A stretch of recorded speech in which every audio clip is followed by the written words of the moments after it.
Good morning, good morning, Ojo. Ito ang aking bantay. Si Lenlen, ito yung pinakababait kong pusa. Ganyan lang siya, sweet na sweet.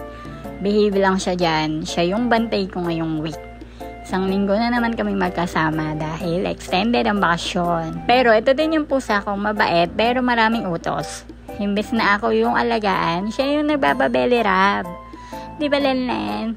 Ayun mo, tirik mata pa yan eh. Wala na, pag ganyan, ligayan na siya eh.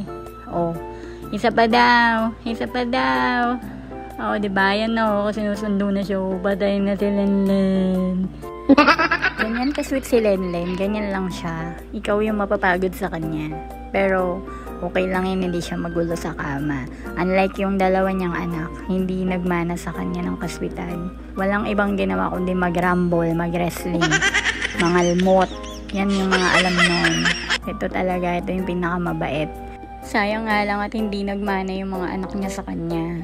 Puro babae pa naman yun, pero parang mga lalaki kong pamilos. Ay.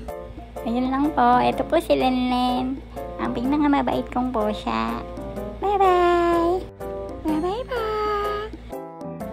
Salamat, Jo. Mekani.